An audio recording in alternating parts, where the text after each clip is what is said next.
Learn with Namira में आपका स्वागत है। ये पार्ट 3 है मैथमेटिक्स रियाजी की तदरीस का, जो बराए DL एड साल अव्वल के लिए है, उर्दू मीडियम वालों के लिए। तो इस पार्ट में हम जो है आज कवर करने वाले हैं वो टॉपिक का नाम है, पहले तो हमारा जो चैप्टर चल रहा है, फर्स्ट चल रहा है रियाजी की माहियत। ठीक है, इस चैप्टर में हमारा जो है पहले पार्ट में मकासिद तारुफ हो चुका था। इसके बाद हमने ये तीनों को कवर कर दिया था। अब रियाजी की मजमून की अहमियत और खुसूसियात पर ध्यान देंगे। ठीक है, तो आप देखते हैं कि क्या है इसमें। अगर आप चैनल पर नए हैं तो चैनल को सब्सक्राइब करना बिल्कुल नहीं भूले और बेल आइकन को प्रेस कर दीजिए ताकि जो मेरे डेली वीडियोस आते हैं उनकी अपडेट आप तक पहुंच जाए। अगर आपने मेरे चैनल व्हाट्सएप चैनल को सब्सक्राइब नहीं किया है, वहाँ पे ज्वाइन नहीं किया है, तो जल्दी से ज्वाइन हो जाए। और उसका जो लिंक है वो डिस्क्रिप्शन बॉक्स में भी दे दूंगी, और मैं उसे चैनल के अबाउट में भी है, वहाँ पे से भी देख सकते हैं। और इंस्टाग्राम का लिंक भी जो है आप लोगों को चैनल के अबाउट में मिल जाएगा। ठीक है, तो अभी बिना किसी देरी के हम जो है वीडियो को स्टार्ट कर रहे हैं, लेसन को स्टार्ट कर रहे हैं। ठीक है, तो हमारा जो टॉपिक था चल रहा था, वो कहाँ चल रहा था, तो वो चल रहा था पेज नंबर 16 पर। देखो पेज नंबर 16 पर हमारा जो टॉपिक चल रहा है वो है ये वाला टॉपिक, रोजमर्रा जिंदगी और रियाजी। ठीक है, रोजमर्रा जिंदगी और रियाजी। अब कदीम जमाने में जो रियाजी का इस्तेमाल था वो हम पहले देखेंगे। ठीक है, उसके बाद देखेंगे कि घरेलू जिंदगी में रियाजी का इस्तेमाल, फिर हम देखेंगे कि मुख्तलिफ कारोबार में रियाजी का इस्तेमाल। इस तरह आगे बढ़ते जाएंगे। ठीक है, तो सबसे पहले देखेंगे रोजमर्रा जिंदगी और रियाजी। तो कदीम जमाने में रियाजी का इस्तेमाल, कदीम जमाने से इंसान रियाजी का इस्तेमाल अपनी रोजमर्रा जिंदगी में कर रहा है, जंगली जिंदगी में भी करता था। ग्रोह में एक साथ रहने, शिकार बांटने, शिकार को नापने, लोगों की गिनती करने के लिए गिनती की शुरुआत हुई। गिनती के लिए इंसान ने लकीर, पत्थर और दरख्त पर निशान लगाए। इसी तरह हाथ और पैर की उंगलियों का इस्तेमाल करने लगा। इंसानों के माबेन अमल की तरक्की होती गई और समाजी तहजीब का इर्तका हुआ, अमल में आया। लेन देन का अमल होने लगा। इसके लिए मिट्टी और हथेलियों का इस्तेमाल शुरू हुआ। लंबाई नापने के लिए उंगली, बाशत, हाथ और वक्त के लिए तुलू, आफ्ताब, दोपहर, सा, पहर, शाम, आधी रात, रात का इस्तेमाल होने लगा। वैदिक दौर में ये यज्ञ करने के लिए यज्ञ करने के लिए घड़े की शक्ल 4 कोने, 5 कोने, 6 कोने और 8 कोने की बनाई जाने लगी। मुनासिब लंबाई, चौड़ाई और ऊंचाई के घड़े बनाने जाने लगे। इसी तरह यज्ञ के लिए पूजा में कितने लोग बैठेंगे, कितनी चीजें डाली जाएंगी, कितने मीटर मंत्र पढ़े जाएंगे, इसके लिए रियाजी का इस्तेमाल होने लगा। जब 10 लोग 100 मंत्र पढ़े तो 6 मरतबा पढ़ना पड़ेगा। इस तरह जर्ब के अमल का ख्याल किया जाते लगा। ठीक है, तो आप देखिए जो कदीम जमाने से जो है रियाजी की शुरुआत किस तरह से हुई, इसका इस्तेमाल किस तरह से हुआ, इस पैराग्राफ में वो पूरा लिखा है और एकदम सरल यानी सीधी उर्दू में लिखा है। जैसे कि कदीम जमाने में जो है इंसान रियाजी का इस्तेमाल क्या करता था, रोजमर्रा की जिंदगी में करता था। अब जो जंगली जमाना हुआ करता था यानी पत्थर का जमाना हुआ करता था, उसमें भी वो क्या करता था कि इंसान जो थे वो एक साथ ग्रोह में रहते थे, तो उनकी तादाद कितनी है उस बारे में मालूमात हासिल होना उन्हें जरूरी थी। तो वो शिकार कैसे बांटेंगे, मतलब कितना बांटेंगे, कितना हिस्सा किसको मिलेगा। ठीक है, शिकार को नापना यानी शिकार कितना बड़ा है, कितना चौड़ा है, कितने ऊंचा है, कौन सी शक्ल का है, उसकी ताकत क्या है, इस बारे में भी गिनती करना, लोगों में बांटना। फिर गिनती का इस्तेमाल होने लगा। फिर गिनती करने के लिए लकीर का इस्तेमाल करते थे।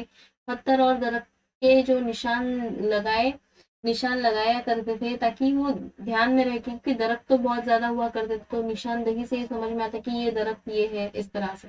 इसके बाद इंसानों को माबैन अमल की तरक्की होती गई और समाजी तहजीब का इर्तका अमल में आया। ठीक है, इसके बाद क्या हो गया कि एक तहजीब, समाजी तहजीब यानी कि मिलजुल के सोसाइटी में रहने की तहजीब का जो इर्तका हो गया, यानी कि एक इवेल्यूशन हो गया। लेन देन का अमल होने लगा इसके लिए मिट्टी और हथेलियों का इस्तेमाल शुरू हुआ। फिर लंबाई नापने के लिए उंगली, हाथ वगैरह जैसे, फिर आफ्ताब यानी सूरज, ठीक है। इसके बाद दोपहर, सापैर यानी शाम, आधी रात, रात का इस्तेमाल होने लगा। यानी कि ये सारे शब्द जो है, वर्ड्स जो है, ये अल्फाज जो है, इसका इस्तेमाल करने लगे। वैदिक दौर में जो यज्ञ वगैरह, पूजा वगैरह होती थी, तो उसके लिए भी जो है रियाजी बहुत जरूरी थी, कि जैसे कितने मंत्र पढ़े जाएंगे, पूजा में कितने लोग बैठेंगे, फिर कितनी चीजें डाली जाएंगी, कितने मंत्र पढ़ेंगे, तो फिर कितना ज़र्ब होगा, मतलब उससे जो है ज़र्ब का इस्तेमाल अमल में आया, कि अगर 10 लोग 100 मंत्र पढ़ेंगे तो 6 मर्तबा पढ़ना पढ़ेगा, ठीक है। तो ये सारे चीजों को ख्याल में रखिए। ये जो है पहले का जवाब है, फर्स्ट का जवाब है ये, ठीक है। वो तो मैं करवा दूंगी सवाल जवाब इसके खत्म होने के बाद चैप्टर के। इसके बाद आ जाते हैं पेज नंबर 17 पर, जो ऊपर है घरेलू जिंदगी में रियाजी का इस्तेमाल। अब हमारे घरेलू जिंदगी में रियाजी का क्या इस्तेमाल है, वो इस पैराग्राफ में हम पढ़ेंगे। रोजमर्रा जिंदगी में हर घड़ी रियाजी का इस्तेमाल दिखाई देता है। रोजमर्रा के काम की शुरुआत रियाजी से होती है। हर रोज हम कितने बजे उठते हैं, नहाने के लिए कितना पानी इस्तेमाल करते हैं, पूरे दिन में कितने गिलास पानी पीते हैं, मुनासिब पैमाइश के कपड़े पहनते हैं, मखसूस नंबर की चप्पल इस्तेमाल करते हैं, चाय बनाते वक्त कितना कप पानी, कितने चमचे शक्कर, कितनी चाय पत्ती और दूध डाले।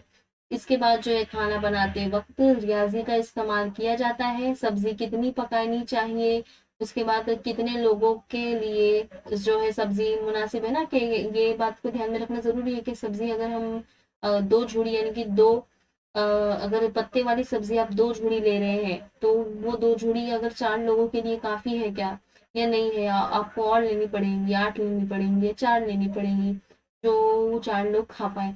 तो इस बात का ध्यान हम रोजमर्रा की जिंदगी में रखते हैं। इसके अलावा पानी हमने कितने गिलास पिए, ठीक है।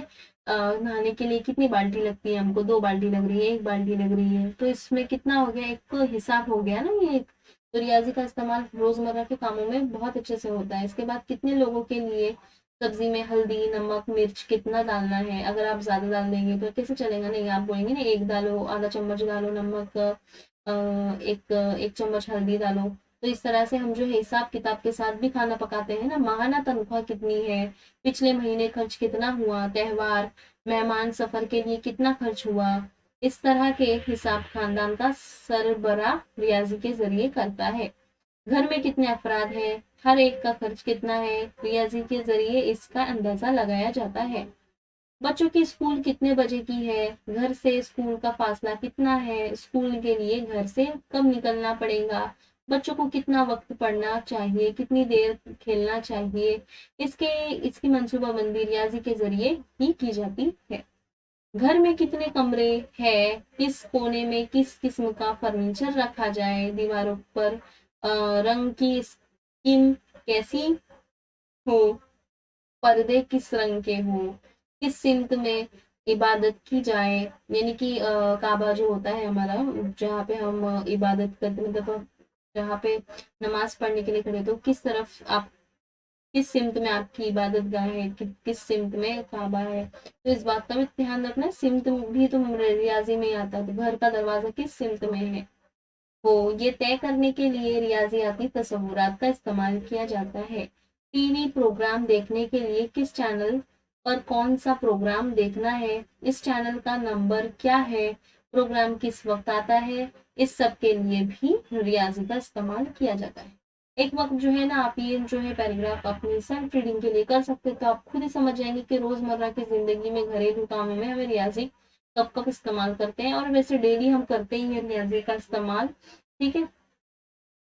अब हम बढ़ते हैं सी की तरफ, मुख्तलिफ कारोबार में रियाजी का इस्तेमाल। यानी अब तो आगे, पहले तो हमने घरेलू देखे, सबसे पहले तो हमने क्या देखे, हमने देखे कदीम जमाने में जो ए था हमारा, यहाँ पे देखो जो ए था हमारा, वो क्या था, कदीम जमाने में रियाजी का इस्तेमाल था, है ना। तो अब हम फिर उसके बाद क्या देखे, घरेलू कामों में रियाजी का इस्तेमाल। अब है मुख्तलिफ कारोबार में, यानी कि बिजनेस में, डिफरेंट डिफरेंट डिपार्टमेंट्स में मुख्तलिफ कारोबार में रियाजी का इस्तेमाल करना ही पड़ता है। किराना दुकानदार, भाजी बेचने वाले रियाजी की महारत के बगैर कारोबार नहीं कर सकते। दुकान में कितना सामान भरना है, किस कीमत से लाया गया, किस कीमत से बेचना है, नफा कितना हासिल होगा, कितने फीसद नफा हो हासिल करना है, दुकान में काम करने वालों को हर महीने कितनी तनख्वाह देनी है, दुकान का क्या किराया कितना देना है। इन तमाम सवालों के जवाबात के लिए रियाजी का इस्तेमाल करना पड़ता है। जाहिर सी बात है, जो बिजनेसमैन है, जो कारोबार करते हैं, दुकान है जिनकी, जो भाजी वगैरह बेचते हैं, किसी किराने की दुकान है, तो उनके यहाँ पे भी देखो कोई ना कोई काम करता है जो जिन्हें तनख्वाह मिलती है महीना की, तो फिर उनका हिसाब, इसके बाद तो कितना सामान भरना है दुकान में, कितना सामान गया, ठीक है, कितना खरीदार ने खरीदा, इसके बाद कितना नफा हुआ, कितना नुकसान हुआ, या फिर कितना नफा हम हासिल करना करना है हमको आगे। तो इस सारी चीजों का इस्तेमाल जो है हम रियाजी के जरिए करते हैं। बड़ी बड़ी को रियाजी की जरूरत पड़ती है। अलमारी कितनी ऊंचाई बनाई है, इस अलमारी की लंबाई ऊंचाई और लंबाई चौड़ाई और ऊंचाई कितनी होगी, अलमारी के खानों की ऊंचाइयों का तादाद क्या होगी। रियाजी का इस्तेमाल करके मुनासिब नाप लेकर अलमारी बनानी पड़ती है।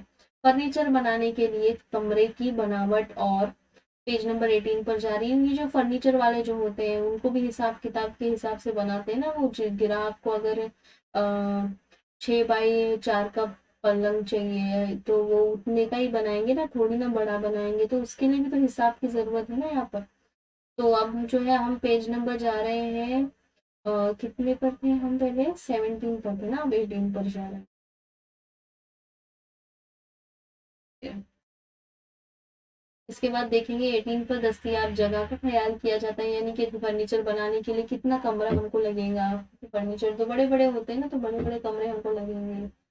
इसके बाद रियाजी का इस्तेमाल करने के लिए फर्नीचर बनाया जाता है। दर्जी को भी रियाजी का इस्तेमाल करना पड़ता है। कपड़ा सिलने के लिए इस शख्स का मुनासिब नाप लेना पड़ता है। लंबाई चौड़ाई ऊंचाई नापने के लिए रियाजी का इस्तेमाल करता है। मुख्तलिफ डिजाइन और फैशन के कपड़े सिलने के लिए मुनासिब शक्ल में काटना पड़ता है। इसके लिए भी रियाजी का इस्तेमाल एक दर्जी करता है। आपने देखे होंगे, अगर आपने किसी टेलर वगैरह को, तो वो आपका माप मांगता है, आपका सिला हुआ ड्रेस मांगता है, या फिर वो माप लेता है मेजर टेप से, फिर वो लिखते हैं कि इसकी चौड़ाई लंबाई ऊंचाई इतनी है, उस हिसाब से वो ड्रेस आपको सिल के देते हैं। तो ये डिजाइन जो दर्जी होते हैं उनको भी मैथ्स की बहुत जरूरत होती है। मेमारी दीवार बनाते वक्त जाविये कायमा और सीधे खत में बनाने की सोचता है। खिड़की सीधी बनने टेढ़ी ना हो, इस बात का ध्यान रखता है। तामीरियाती काम में ईंट रेत नाप कर रही लेना पड़ता है। ये जो उनकी बात करें, जो इंजीनियर्स होते हैं ना, बिल्डिंग वगैरह बनाते हैं, तो फिर वो उन लोगों को इस बात का ध्यान रखना पड़ता है, ठीक है। तामीरात वगैरह करते कि ईंट रेत नाप वगैरह जो है सीधी है या नहीं, कुछ गलती हो गई तो फिर देखो पूरी बिल्डिंग को भुगतना पड़ेगा। मर्ज की जांच करने के लिए डॉक्टर इसकी नब्ज देखता है, ठीक है, और धड़कन गिनता है। इसमें भी हिसाब का इस्तेमाल हो गया। बीपी बुखार नापने के लिए रियाजी का ही इस्तेमाल करता है। बीपी क्या होता है, ब्लड प्रेशर को नापने के लिए, वो देखिए एक उनके पास एक आला होता है ब्लड प्रेशर को नापने के लिए, वो बांधते हैं हाथ में और फिर ब्लड प्रेशर, वो जो सुई होती है ऊपर की तरफ जाती है तो वो प्रेशर ज्यादा हो जाता है। तो इसमें भी हिसाब का इस्तेमाल हो गया है ना। तो बुखार नापने के लिए भी देखो थर्मामीटर जो होता है, वो जिससे बुखार नापा जाता है, तो वो भी हमें बताता है कि क्या टेम्परेचर है, तो इसमें भी हिसाब का इस्तेमाल हुआ है ना। इसके बाद है इस्तेमाल करता है मरीज की दवा देते वक्त, गोलियों का तनासुब बनाते वक्त गोलियों की खुराक बताने के लिए रियाजी का इस्तेमाल करता है। इंजेक्शन का तनासुब सही होना चाहिए, इसी तरह वक्त डॉक्टर को रियाजी का इस्तेमाल करना पड़ता है। यानी आप देख सकते हैं कि हर फील्ड में रियाजी का इस्तेमाल है ही, चाहे वो कोई भी फील्ड हो। ऐसे ही नहीं, जरूरी नहीं है कि टीचिंग में ही रियाजी का इस्तेमाल होता है या तो फिर बच्चे जो पढ़ते हैं उसी में इस्तेमाल, नहीं, हर फील्ड में आपको रोजमर्रा की जिंदगी में कहीं ना कहीं, आपको कारोबार की जिंदगी में कहीं ना कहीं आपको रियाजी का इस्तेमाल है ही, दिन में आप करेंगे ही, आपसे होगा या आप रोक नहीं सकते उस चीज को। इसके बाद इंजीनियर किसी इमारत की तामीर करते वक्त मंजिलों की तादाद, एक मंजिल पर कैमरों की तादाद कमरों की तादाद तय करने के लिए रियाजी का इस्तेमाल करता है। इमारत कितने दिनों में मुकम्मल होंगी, कितने मजदूरों लगेंगे, कितना पैसा खर्च होगा, इसका अंदाजन तखमीना करते वक्त करना पड़ता है। इसी तरह मुनाफा का ख्याल करते हुए फ्लैट की कीमत तय करनी पड़ती है।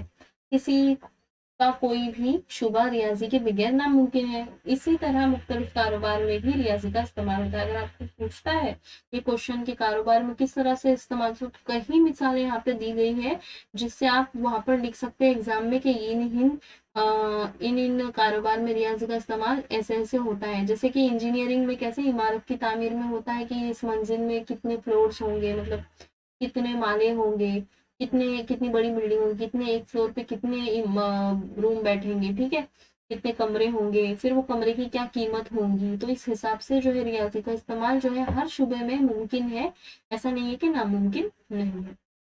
अब देखते हैं बैंक के कारोबार में रियाजी का इस्तेमाल। अब बैंक के कारोबार में ये तो इम्पोर्टेंट क्वेश्चन है, इतना सा ही है, छोटा सा है देखो, लेकिन ये बहुत इंपॉर्टेंट है।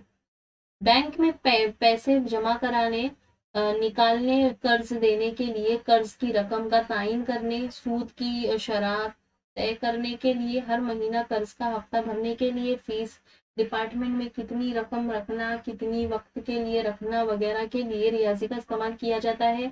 आजकल बैंक में कंप्यूटर का इस्तेमाल किया जाता है, इसमें भी रियाजी ही का इस्तेमाल होता है। आप अगर बैंक गए होंगे तो फिर बैंक में आपने कितना पैसा जमा करना है, कितना पैसा आपने निकालना है, ठीक है, कितना कर्ज आपने लिया है तो उस पर कितनी रकम फिट हो रही है, कितना टैक्स लग रहा है, क्या शरह है उसकी, क्या है यानी, तो ये सारी चीजें जो है आपको पहले से पता होनी चाहिए। इसमें भी रियाजी का इस्तेमाल हो गया। हर महीना कर्ज कितना आपको हफ्ता जाएगा, कितना बैठेगा, कितना एक्स्ट्रा जा रहा है, ठीक है, फीस डिपार्टमेंट में कितनी रकम रखना है और कितनी वक्त तक रखना है, इस सारे फिक्स्ड जो डिपॉजिट होता है ना, फिक्स डिपॉजिट में, तो उसमें कितनी रकम रखना है, कितने वक्त तक रखना है वगैरह में भी रियाजी का इस्तेमाल किया जाता है। आजकल के बैंक में क्या होते हैं, कंप्यूटर्स होते हैं, हर जगह कंप्यूटर्स होते हैं, तो कंप्यूटर में भी रियाजी ही का इस्तेमाल करके ही ये सारी चीजों का इर्तगा होता है। इसके बाद है ई, पोस्ट के कारोबार और मुख्तलिफ बिल भरने के लिए रियाजी का इस्तेमाल। पोस्ट वगैरह जो होते हैं ना, पोस्ट का कारोबार होता है, पोस्ट मैन होते हैं जो आप तक पोस्ट लेके आते हैं वो। खत या एंटर डेसी की कीमत तय करने, मिनी आरोड भेजने, स्पीड पोस्ट से दस्तावेज भेजने के लिए, इसके वजन के मुताबिक टिकट की कीमत तय करके टिकट लगाने के लिए रियाजी का इस्तेमाल किया जाता है। खत पर पता लिखने के लिए भी रियाजी का इस्तेमाल किया जाता है। इसी तरह मुख्तलिफ बिल भरने के लिए रियाजी का इसलिए इस्तेमाल किया जाता है। बिजली बिल, टेलीफोन में दूध का बिल, फिर अखबार का बिल भरने। मैं पेज नंबर 19 पर जा रही हूँ। देखिए इस टॉपिक में क्या बताया कि पोस्ट में यानी कि डिफरेंट डिफरेंट जो बिल भरने के लिए भी रियाजी का इस्तेमाल हम करते हैं, ये रियाजी का इस्तेमाल करना पड़ता है। बहुत से बिल कंप्यूटर के जरिए इंटरनेट से भरे जाते हैं। आजकल तो देखिए फोन पे है, पेटीएम पे है, तो जरूरी नहीं कि पोस्ट में डाले जाए, कि आजकल नहीं डालता कोई, यही फोन पे वगैरह से भर देते हैं, ठीक है। इसके बाद है सेकेंड, शख्सियत की तरक्की और रियाजी। अच्छा, तो ये वाला जो है ना इम्पोर्टेंट है, ठीक है, शख्सियत की तरक्की और रियाजी। अब ये इंपॉर्टेंट कैसे है, तो देखते पढ़ते हैं कि शख्सियत की जो तरक्की, पर्सनैलिटी डेवलपमेंट एंड मैथमेटिक्स, तो शख्सियत की फरोग में रियाजी का बड़ा हाथ है। किसी शख्स का चाल चलन, लिबास, नफासत, पसंदी, सलीका मंदी, कपड़ों और रंगों का इंतखाब इसके शख्सियत से आया करता है। यानी कि आपने क्या पहना है, क्या नहीं पहना है, आपने किस ढंग से पहना है, किस रंगों का इस्तेमाल किया है अपने लिबास में, ठीक है, आपने क्या सलीके मंदी से पहना है, तो ये आपकी एक पर्सनैलिटी, एक शख्सियत बताती है। कपड़े, रंग और सलीका मंदी में रियाजी का इस्तेमाल होता है। अच्छी शख्सियत के लिए तश्कील के लिए मुख्तलिफ नफ्सियाती सलाहियतों और खूबियों की नशोनुमा जरूरी है, जो रियाजी की तालीम से ही मुमकिन है। रियाजी के मुताले से फर्द खुद कफील, खुद एतमाद और पुरअज़्म बनता है। हकीकत पसंदी, गौर फिक्र में मुंतकीपन, अक्लमंदी और होशियारी जैसी खूबियां परवान चढ़ती है, जो शख्सियत की तश्कील में नुमाया किरदार अदा करती है। मसलन रियाजी की मसाले हल करने के लिए मुशाहिदा करना पड़ता है, मुख्तलिफ सबूत इकट्ठा करके मुंतकी दलील देने पड़ते हैं, सही फैसले के साथ नताइज अक्स करना पड़ते हैं, मुनासिब जगह पर मुनासिब ज़ाब्तों का इस्तेमाल अमल करना पड़ता है। इन सब बातों को खुद एतमादी के साथ इस्तेमाल करके मिसाल हल करना पड़ती है। मुश्किल मिसालें हल करने के लिए तलबा की तहलीली सलाहियत, यकसुई और इस्तेकाम में इजाफा होता है, जो तकनीकी सलाहियत के फरोग का सबब बनती है। यानी उम्दा शख्सियत की तरक्की में रियाजी की बहुत ज्यादा अहमियत है। देखिए, अगर मुझे आप बता दें कि आपको एक एक ज़ाब्ते अच्छे से याद है और आप एक अच्छी पर्सनैलिटी से बिलोंग करते हैं, आपने रियाजी की किसी मश्क को एकदम अच्छे से हल करते हैं, आप मुशाहिदा करते हैं, आपका जो कॉन्फिडेंट जो है ना बढ़ जाता है, आप जो है फर्द खुद कफील बन जाते हैं, खुद एतमाद हो जाता है, आपको पूरा अज़म आ जाते हैं, आप एक एक कॉन्फिडेंट आता है आपके अंदर, ठीक है, सेल्फ अवेयर हो जाते हैं आप अक्लमंदी के साथ कि हाँ मैं इस मसाल को अच्छे से हल कर सकता हूँ। तो आपकी जो शख्सियत की जो तरक्की है ना वो रियाजी से ही कहीं ना कहीं ऊपर आती है। इसके बाद जाते हैं हम नीचे की तरफ। क्या है ये? थर्ड, जज्बात का इजहार और रियाजी। जज्बात का इजहार यानी क्या? इमोशन का जो हम इजहार करते हैं वो, और रियाजी दिली ख्यालात, जज्बात, ख्वाहिशात का इजहार करने के लिए गुफ्तगू का फन जरूरी है। जबान के जरिए ख्यालात लेन देन मुमकिन होता है, अलबत्ता बाज औकात हम अपने ख्यालात का इजहार जबान के जरिए नहीं कर सकते। जरूरी नहीं ना कि हर वक्त हम चिल्ला चिल्ला के बोले, कम्युनिकेशन करें, नहीं। तो कुछ टाइम पे क्या है, इस टाइम पे हमको रियाजी का इस्तेमाल सहारा करना लेना पड़ता है। अब किस तरह से? तो देखते हैं कि बाज तसव्वुरात वाज़े करने के लिए हम अलामत, निशानी, हंदसी अशकाल का इस्तेमाल करते हैं। इस वक्त रियाजियाती जबान में इजहार करना ज्यादा मुवासिर होता है। इसको क्या कहते हैं कि रियाजी जबान में इजहार करना। किसे? मसलन ये जो आप देख रहे हैं ना, पार्किंग का जो पी है उसके ऊपर जो है ऐसे निशान कट किया गया है, तो ये पार्किंग का है। यहाँ मतलब पार्किंग ना करना, यहाँ गाड़ी ना खड़ी करे, यानी ऐसा आपने देखा होगा साइन बोर्ड रोड वगैरह में। अभी गाड़ी तो सैकड़ों आती जाती है रोड पर। अब जो ट्रैफिक पुलिस वाले हैं, क्या वो चिल्ला चिल्ला के हमेशा बोलते रहे कि यहाँ गाड़ी ना खड़े करें, यहाँ गाड़ी ना खड़े करें? ऐसा तो नहीं हो सकता ना। ये नामुमकिन चीज है कि वो हमेशा बातचीत के जरिए नहीं ये कर सकते। तो उन्होंने क्या किया है यहाँ पे कि एक साइन बोर्ड हमारी गवर्नमेंट ने जो है, ट्रैफिक पुलिस वालों ने या फिर वो जो ट्रैफिक वाले होते हैं उन्होंने क्या किया, एक साइन बोर्ड लगा दिया कि पी करके, और उसके ऊपर एक ऐसी लकीर है, रेड कलर में होता है, आपने देखा होगा, तो यहाँ गाड़ी ना खड़ी करे। तो आप जो भी उस सिंबल को देखेंगे तो वहां वो गाड़ी पार्किंग, नॉट पार्किंग एरिया, तो वहां पे वो खड़ी नहीं करेंगे। तो इससे क्या हो गया, ना ही हमारी बातचीत हो गई, हमारा क्या हो गया, जज्बात और इजहार का जो है एक रियाजी के जरिए इजहार हो गया है ना। ये जो एक मुफीद तरीका हो गया। इसके बाद जो है यूटर्न वाला सिंबल होता है, यूटर्न वाली जो निशानी होती है, अलामत होती है वो। फिर दाएं तरफ, बाएं तरफ, ये रोड पे अक्सर देखने मिलता है। ये इसलिए होता है क्योंकि हम 24 घंटे जो किसी को खड़ा नहीं कर सकते ना कि आप दाएं तरफ जाएं, आप बाएं तरफ जाएं, आप यू टर्न में, आप पार्किंग यहाँ ना खड़ी करें। तो इसके लिए इन अलामतों का, निशानदेहियों का सहारा लेना पड़ता है। तो ये किसमें आ गया? ये जज्बात और इजहार और रियाजी में आ गया। इम्तिहान में तालिबे इल्म को अच्छे नंबरात मिले तो इससे खुशी हासिल होती है और कम मिले तो दुख। मिसाल पेज नंबर 20 पर।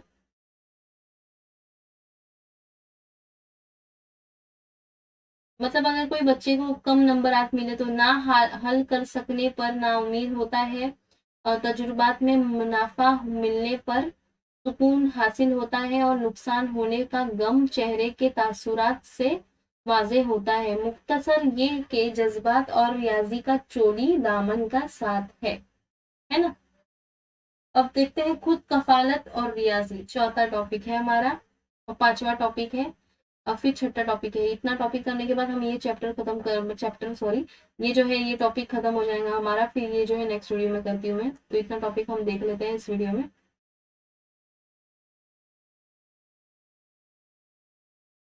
ठीक है।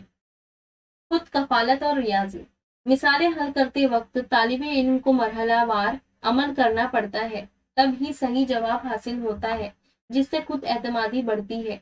खुद फैसला करने की सलाहियत परवान चढ़ती है और फर्द खुद कफील बनता है। देखिए मिसालें हल करनी, चाहे वो रियाजी की मिसालें हो या जिंदगी की मिसालें हो, हमको हमारी मिसालें जो है खुद ही हल करनी पड़ती है। बात तो सही है ना। तो सही जवाब हासिल करते हैं, जब हम कोशिश करते हैं, हम ट्राई करते हैं, तो हमारी जो खुद एतमादी, कॉन्फिडेंट हमारा जो बढ़ जाता है। कैसे बढ़ता है? क्योंकि हम एक्सपीरियंस होता है ना। हम क्या करते हैं, हम कोई मिसाल हल करते हैं, एक बार गलत आया, दो बार गलत आया, लेकिन तीसरी बार आपकी वो मिसाल सही हो जाएंगी। तो फिर आपको क्या मिलेगा? एक सेल्फ कॉन्फिडेंट मिलेगा और खुद फैसला करने की सलाहियत आपकी परवान चढ़ेगी। तो इसी तरह फर्द की परवान चढ़ती है। फिर है मसलन मुसल्लस के 3 जिले दिए हो तो मुसल्लस बनाने के लिए तलीबे इल्म को खुद तीनों जिलों की पैमाइश लेकर मुसल्लस बनाना होता है।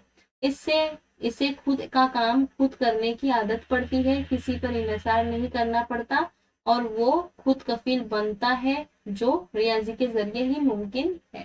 समझ गए आप? जैसे एक मिसाल ले लीजिए कि मुसल्लस के 3 जिले होते हैं, है ना। तो हमने तलबा को बोल दिया कि बेटा आप भी मुसल्लस बनाओ, तो मुसल्लस के 3 जिले खुद बनाएगा। खुद बनाएगा, उसे खुद एक्सपीरियंस होगा कि उसने क्या किया, सही किया, गलत किया, जो भी किया उसे एक आदत हो जाएगी खुद कफालत की। इसकी के वो खुद कफील बने, यानी उसको सेल्फ कॉन्फिडेंट रहे और खुद से वो काम करने की उसे आदत हो जाए, किसी पे डिपेंड ना करना पड़े उसे।